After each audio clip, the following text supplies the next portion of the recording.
प्यार से बोलिए धन गुरु नानक। एक पक्षी था जो रेगिस्तान में रहता था। बहुत बीमार, कोई पंख नहीं, खाने पीने के लिए कुछ नहीं, रहने के लिए कोई आश्रय नहीं था।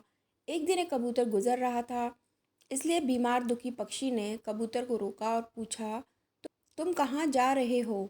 इसने उत्तर दिया, मैं स्वर्ग जा रहा हूँ। तो बीमार पक्षी ने कहा, कृपया मेरे लिए पता करें, कब मेरी पीड़ा समाप्त हो जाएगी। कबूतर ने कहा, निश्चित मैं करूँगा, और बीमार पक्षी को अलविदा बोली। कबूतर स्वर्ग पहुंचा और प्रवेश द्वार पर परी प्रभारी के साथ बीमार पक्षी का संदेश साझा किया। परी ने कहा, पक्षी को जीवन के अगले 7 वर्षों तक इसी तरह से ही भुगतना पड़ेगा, तब तक कोई खुशी नहीं। कबूतर ने कहा, जब बीमार पक्षी यह सुनता है तो वह निराश हो जाएगा।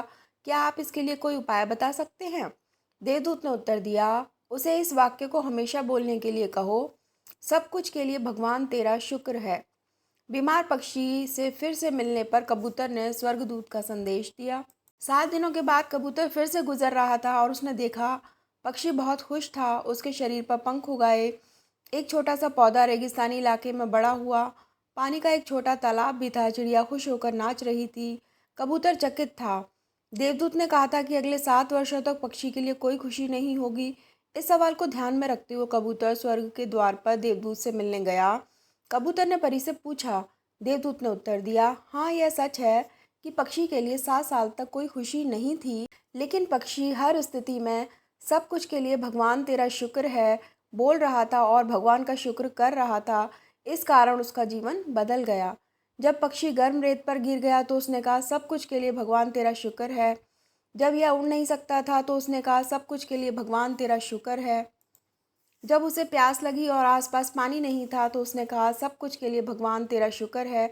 जो भी स्थिति है, पक्षी दोहराता रहा, सब कुछ के लिए भगवान तेरा शुक्र है। और इसलिए 7 साल 7 दिनों में समाप्त हो गए। जब मैंने यह कहानी सुनी तो मैंने अपने जीवन को महसूस करने, सोचने, स्वीकार करने और देखने के तरीके में एक ज़बरदस्त बदलाव महसूस किया। विश्वास कीजिए प्रभु पर। सारी पीड़ा, सारी परेशानी जो महसूस हो रही है, उसे एक पल ईश्वर का आशीर्वाद समझकर स्वीकार करो। वो सब जानता है, उसे मालूम है कि इतने दर्द में भी मेरा नाम प्यार से ले रहा है, उसे दर्द से मुक्त कर दूं।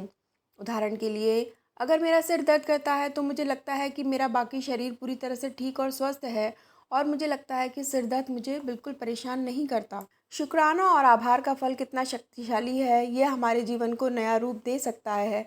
इसलिए हर परिस्थिति में ईश्वर को शुक्राना करें।